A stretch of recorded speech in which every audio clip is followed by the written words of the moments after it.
가봅시다.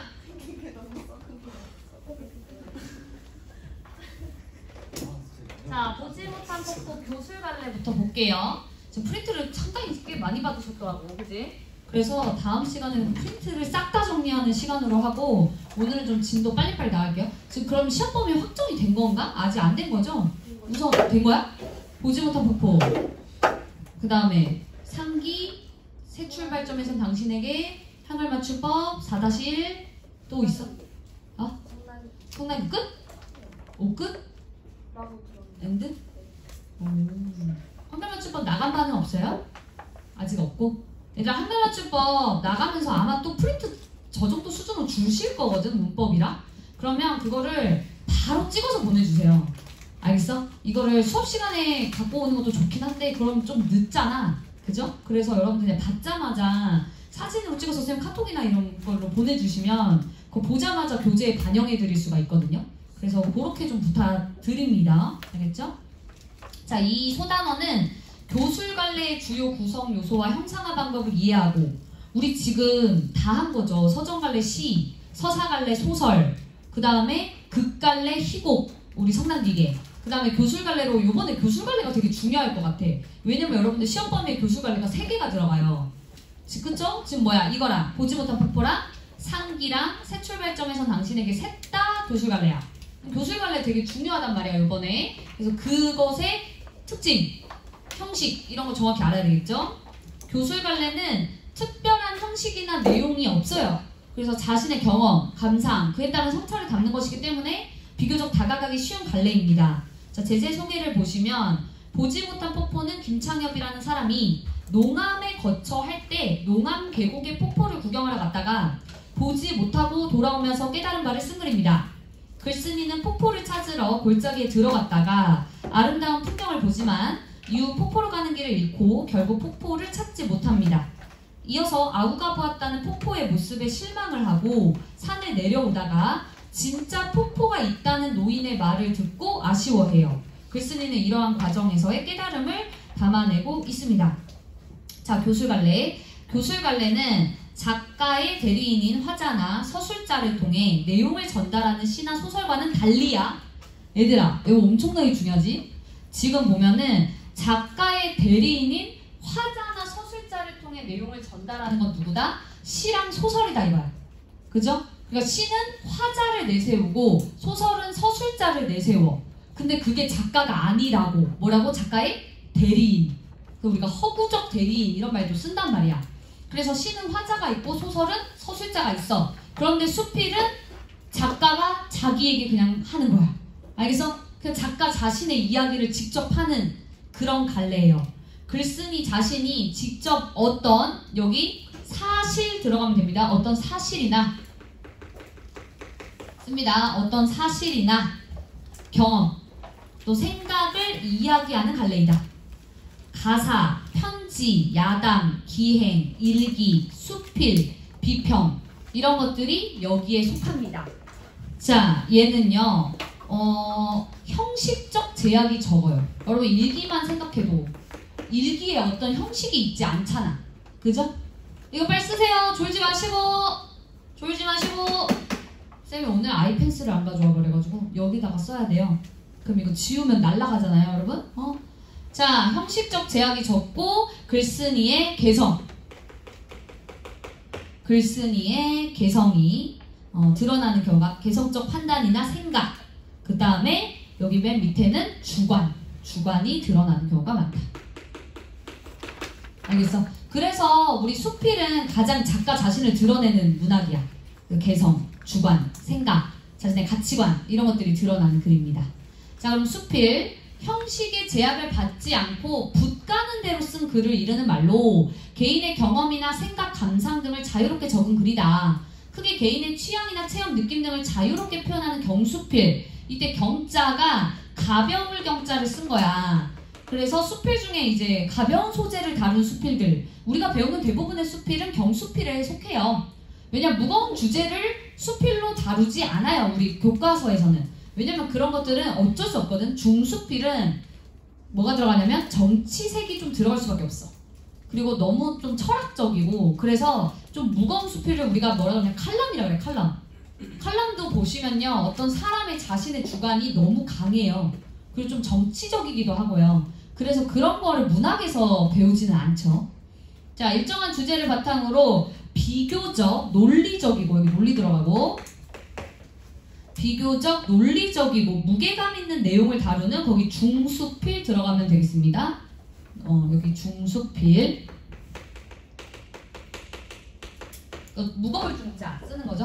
경수필은 가벼울 경자 써서 경수필이고 중수필은 무거울 중자 써서 주제 의식 자체가 무거운 거 됐죠? 자 그럼 넘겨서 쌤이 이제 추가적으로 교술갈래에 대한 거를 조금 더 넣었습니다. 중요할 것 같아가지고 자 교술갈래는 작가가 어떤 사건이나 체험을 통해 얻은 깨달음과 감동 교훈을 전달하는 갈래로 수필이 대표적이다. 그죠? 교술갈래 속의 나는 작가 자신이어서 작가와 독자 사이의 의사소통이 다른 갈래에 비해 여기 좀 밑줄 직접적이다. 굉장히 중요해요. 작가 자신이 직접 자기 얘기를 하는 거라니까. 그래서 우리는 수필을 읽을 때는 그 작가의 어떤 살아 숨쉬는 느낌을 더 받아요. 시나 소설보다는. 이에 따라 독자가 작품을 이해하고 공감하고 해석하는 데 드는 노력이 다른 갈래에 비해서 크지 않고 독자의 입장에서 볼 때 이해와 해석이 비교적 쉬운 형식으로 다가온다라는 거죠. 자, 첫 번째 무형식의 형식. 무형식의 형식. 자유로운 형식이라고 얘기하죠. 그러니까 무형식이라는 거는 그러니까 무형식의 형식이라는 말은 결국 형식이 아예 없다는 뜻은 아니야. 형식이 정해져 있는 게 없다는 거지. 그렇다고 형식 자체가 없다는 게 아니라 정해진 형식이 없다 이렇게 생각하면 돼요. 알겠어? 그 다음에 이제 두 번째는 바로 개성의 문학. 개성. 가장 개성 넘친다고 했죠. 작가가 자신의 생각을 그대로 자신의 말투로 드러내는 문학이 수필이기 때문에 가장 개성적이라고 볼 수 있고 그 다음에 세 번째 소재의 다양성. 소재가 다양하고 내용에 제한이 없다. 생활 속 모든 것들이 소재가 될 수 있다. 그 다음에 비전문적인 문학. 이건 꼭 소설가나 시인이 아니어도 쓸 수 있죠. 일기는 뭐 다들 쓸 수 있는 것이고. 자, 그 다음에 5번 같은 경우는 1인칭의 문학. 이거 1인칭일 수밖에 없어. 자기가 자기 얘기를 하기 때문에 나라고 할 수밖에 없죠. 수필은. 자, 그 다음에 또 6번 고백적 주관적 문학. 고백적이고 주관적인 문학이다. 자신의 생각이나 느낌을 그대로 드러내기 때문에. 자, 그 다음에 7번 유머와 위트의 문학이라고도 합니다. 그러니까 이 유머와 위트라는 거를 풍자해야 그 정도 수준으로 보시면 안 돼요. 그러니까 유머러스 할 수 있다라고 보셔야지. 가벼운 거야 이거는. 막 진짜 재밌고 깔깔깔 이런 느낌은 아니고 그러니까 약간 유머러스하고 좀 위트와 재치가 느껴지고 이 정도인 거야. 자, 그 다음에 8번을 이렇게 얘기하는데 신변잡기적이다 이렇게 얘기해요. 신변잡기가 뭐냐면 잡다 하다고. 그러니까 수필은 뭐든지 소재로 쓸 수 있다 그랬죠. 소재의 다양성 얘기를 했잖아. 그러니까 뭐든지 소재가 될 수 있다는 것은 그만큼 주제도 잡다해지는 거야. 그래서 여러 가지 잡다한 것들을 다 쓸 수 있다는 의미예요. 신변잡기적이다라는 게. 됐죠? 다 쓰셨죠? 넘어가 보도록 할게요. 자, 그럼 문장으로 정리 다시 한번 확인을 해보는 거예요. 자, 수필은 주관의 문학, 개성의 문학, 주관의 문학, 개성의 문학, 고백의 문학이다. 북 가는 대로 쓰는 글이라는 뜻이죠, 수필이. 그래서 자신의 체험이나 느낌 등을 자유롭게 쓴 글을 말한다. 자신의 생각과 체험을 개성적 관조적으로, 관조는 관찰하는 거를 기본으로 하죠. 그래서 개성적 관조적으로 자유롭게, 진솔하게, 자유롭게, 진솔하게 나타낸 산문 형식의 한 장르이죠. 얘들아, 우리 운문을 시라 그래요. 산문은 줄글로 된 이야기들. 그러니까 소설, 수필 이런 건 산문 형식이죠. 인생이나 자연의 모든 사물에서 보고 듣고 느낀 것이나 경험한 것을 형식상의 제한이나 내용상의 제한을 받지 않고 붓가는 대로 쓴 글을 우리가 바로 뭐라고 합니까? 수필이라고 하는 거죠. 작가가 본인의 개성을 가장 잘 드러낼 수 있는데 이유는 본인 주변에서 일어난 일을 다루기 때문이다. 또 주장, 습관, 발견 등 본인의 생각을 여과 없이 나타내는 것에서 작가의 생각을 읽을 수 있고요. 또 독창적인 자신만의 세계와 정서를 나타내는 것은 작가 특유의 색깔을 잘 드러낼 수 있고, 이건 아까 얘기했죠? 소재의 다양성. 됐죠? 소재의 다양성 얘기를 할 수 있습니다. 됐죠? 자, 그 다음에 수필과 다른 장르를 좀 비교해볼게요. 이건 별표야, 별표. 안 나올 수가 없어.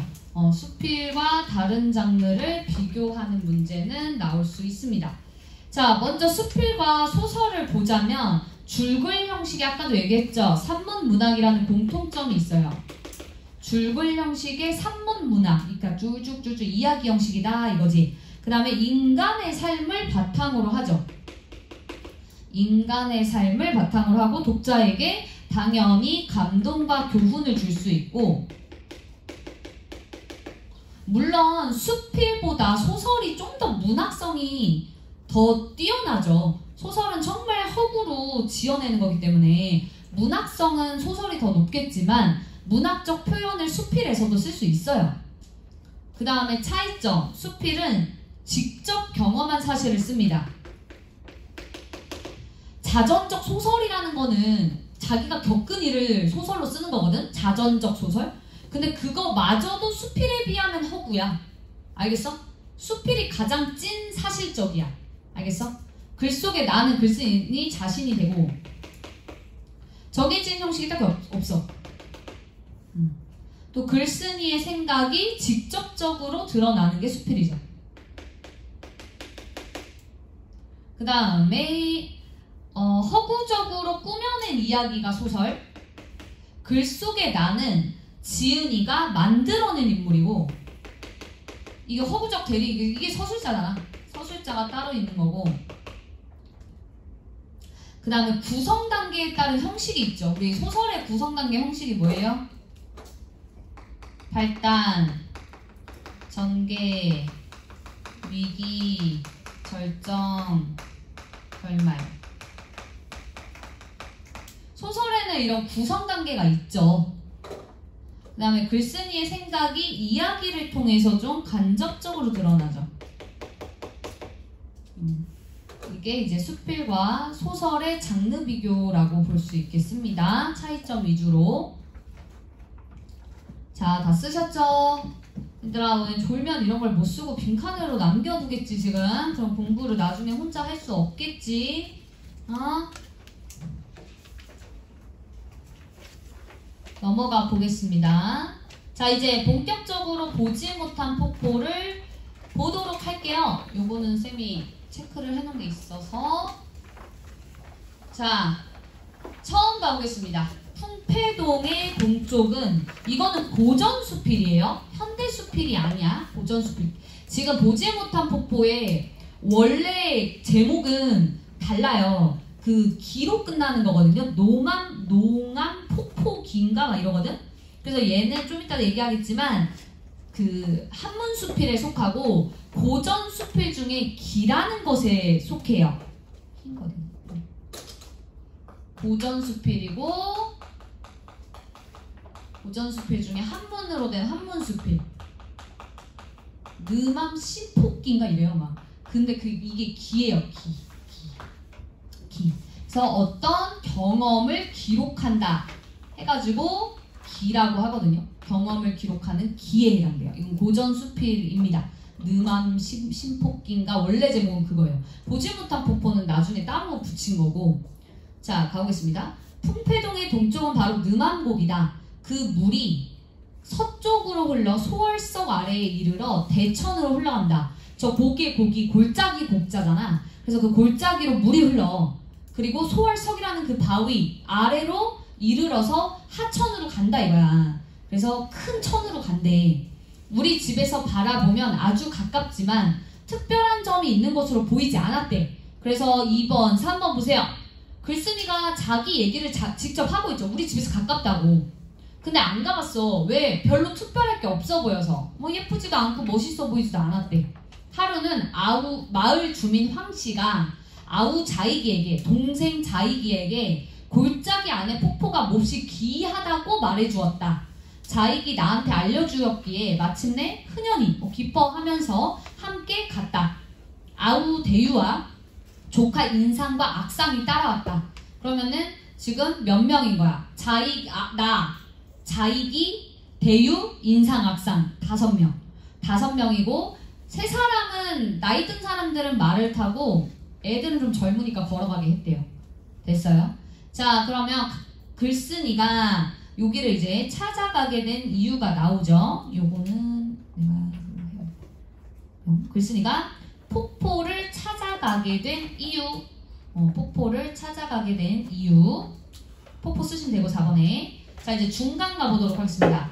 골짜기 어귀에 이르자. 얘들아, 어휘 모르는 거 있으면 안 된다 그랬어. 어귀는 드나드는 길목의 첫머리. 어귀 이렇게 딱 들어가자마자 거기를 첫머리라고 생각하면 되죠. 인가 선어체가 보였다. 사람이 사는 집이 보였대.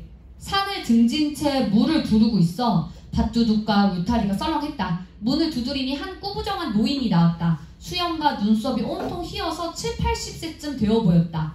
폭포가 어디에 있는지 묻자 지름길을 가리키며 들어가는 길을 아주 자세히 일러주었다.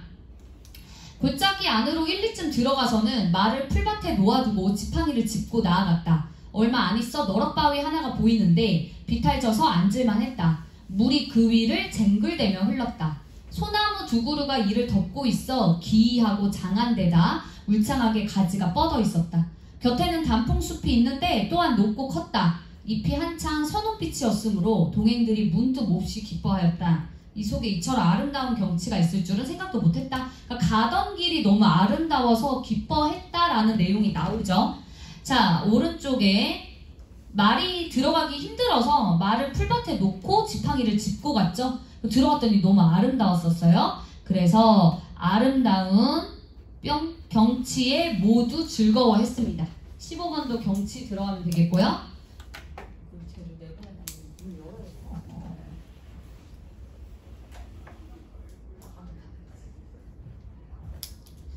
자, 그 다음에 아름다운 경치를 구경하는 것에 대한 즐거움.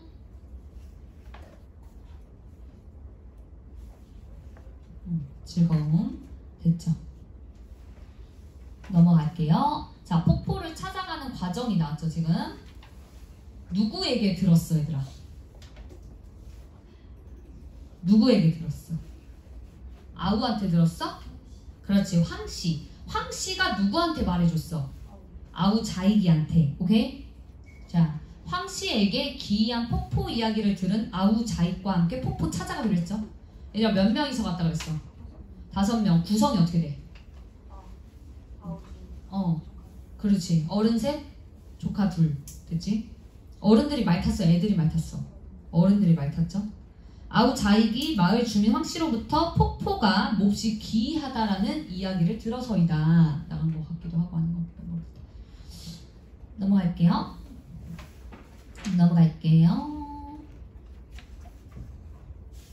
날은 이미 뉘엿뉘엿해졌지만 날이 이제 해가 지고 있어요. 또 폭포를 놓칠 수가 없어서 다시금 옛길을 따라서 내려가 비로소 한 갈래 좁은 길을 찾았다.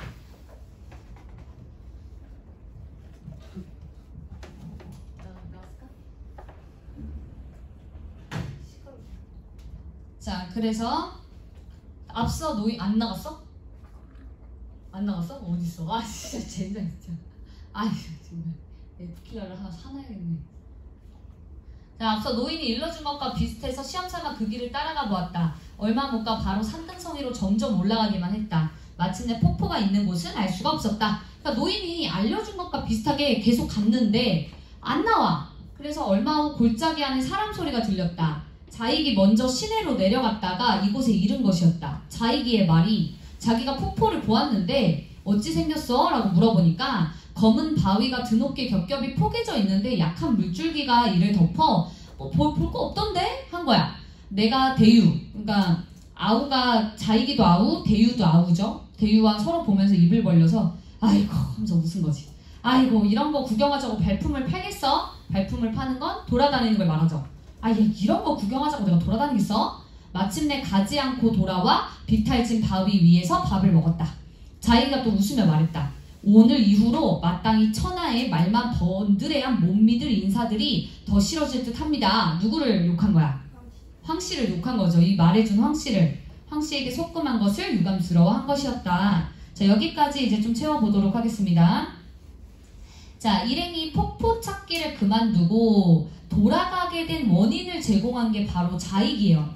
얘 때문에 사실 얘가 잘못 본 거야. 그게 아닌데 얘는 그거라고 생각을 했던 거죠. 그래서 아우 자익이 말만 듣고 아, 그 폭포가 그 폭포인가 보다. 그럼 뭐하러 구경 가 힘들게 해서 내려오게 된 거죠. 그리고 황씨를 약간 뭐라고 했죠? 허탈감이 드러나는 웃음을 막 지어 보였고 다른 이의 말만 듣고 괜한 수고로움, 괜히 수고하고 싶지가 않아. 그래서 폭포 보러 가는 것을 포기합니다. 그랬으니까 볼만한 것이 없는 폭포. 자, 그러면 다시 끝으로 가겠습니다. 이거 되게 짧죠? 수필이란. 산에서 내려온 뒤 길을 알려준 노인을 만나 본 것을 얘기하자 노인이 말했다. 아닙니다. 그 위에 진짜 폭포가 있습니다.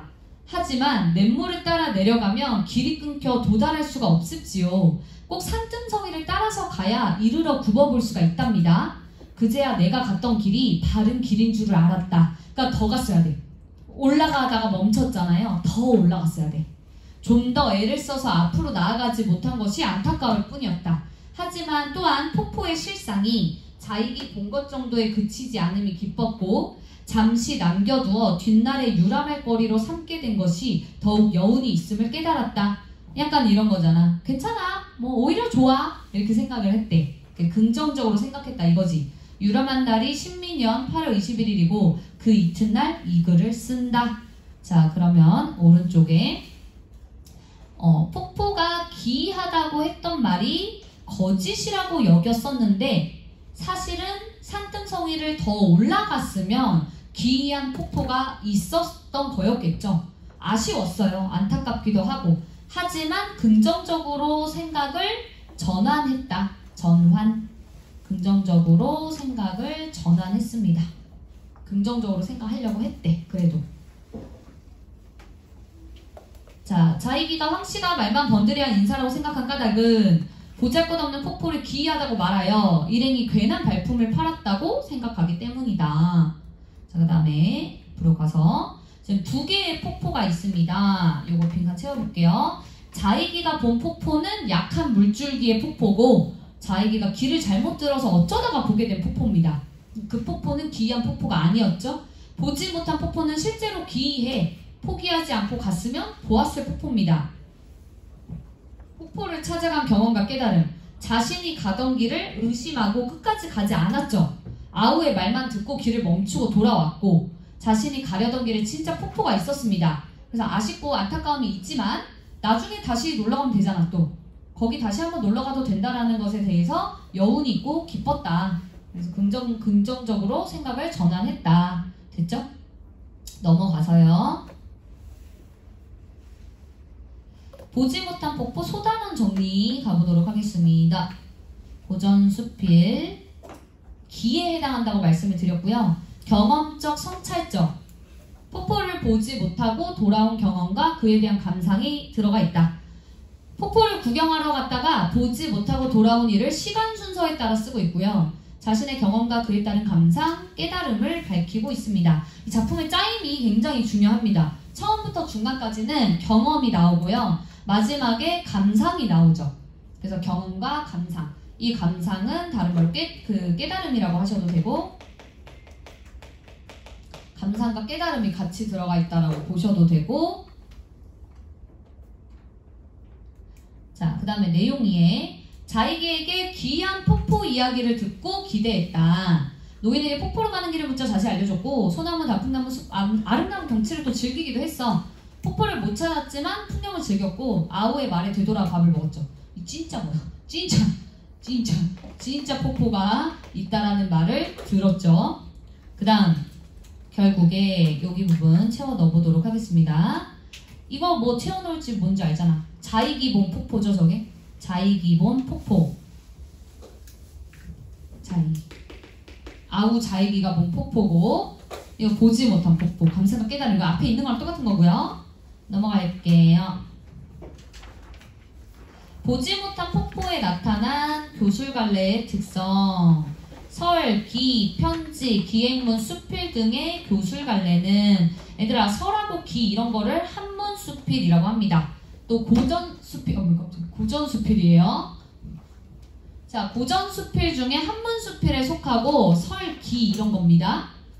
교술갈래는 사실을 기록하거나 글쓴이의 경험, 감상 등을 서술하는 문화 양식이다.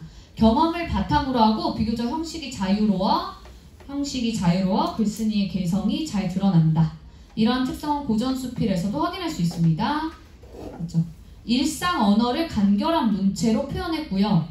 하루 동안의 경험과 감상을 시간 순서에 따라 제시한 거죠. 그러니까 형식이 없지 않아. 자기가 채택해서 쓰는 거야, 자유롭게. 자유롭게 자기가 이렇게 한 거예요. 시간 순서에 따라. 자, 이거 아까 얘기했죠. 느맘 신폭기. 원제목이 느맘 신폭기예요. 그래서 기라는 것은 어떤 일을 기록해서 잊지 않으려고 쓴 글로, 글쓴이는 기이하다라는 폭포를 보러 출발하였으나 결국 보지 못하고 돌아온 경험과 그와 관련된 감상을 함께 밝히고 있죠. 그래서 경험과 감상으로 되어 있고요. 정서를 표현하는 글쓰기, 요거는 뭐 순서만 좀 알아둡시다. 교과서 학습활동 부분에 있는 거라서 순서만 기억할게요. 인상 깊은 경험 떠올리기, 경험한 내용과 정서 되새기기, 내 삶에 미친 영향 성찰하기, 내용 조직하기, 정서 표현의 글쓰기, 이렇게 돼 있죠. 이 순서만 좀 기억해 주시면 좋을 것 같고요. 됐지? 그 다음에 넘어가서 학습활동 볼게요. 학습활동까지만 하고 쉬겠습니다. 작품의 글쓴이가 경험한 일을 공간의 이동에 따라서 또 정리해 볼 수 있겠죠? 노인을 먼저 만났지. 골짜기 안에서 단풍 든 숲의 아름다움에 감탄하고 찾지 못하고 헤매다가 먼저 내려갔던 자이기한테 보잘것없는 폭포 얘기를 듣고 가지 않고 돌아와 밥을 먹으며 황씨에게 속고 말았다면서 유감스러워했다가 노인을 다시 만나 진짜 폭포가 있다는 말을 듣고 안타까웠지만 다시 보러 갈 수 있음에 기쁨과 여운을 느꼈다. 그죠? 나머지 여기 다 한 거고, 이게 이제 그거예요. 새 출발점에선 당신에게인데 학습활동이 있는 건데 학교에서 프린트를 줘서 좀 자세하게 하긴 했더라고. 그래서 요거는 다음 시간에 또 복습을 할 거예요. 문제도 더 드릴 거고. 왜냐면 이게 학습활동이 있는 텍스트를 프린트로 빼가지고 한다라는 거는 결국에 좀 비중이 있다는 소리거든. 그래서 그거에 대한 거는 따로 쌤이 문제도 추가적으로 드릴 겁니다. 자, 그래도 내용 한번 볼게요. 아니, 여기까지만 하고 잠깐 시작. 그러면 졸아가지고 안 되겠다 이것들이. 디비 자. 자고 요거는 중요하니까 그럼 조금만 지금 쉬었다가 이거 다시 여기서부터 다시 나가겠습니다.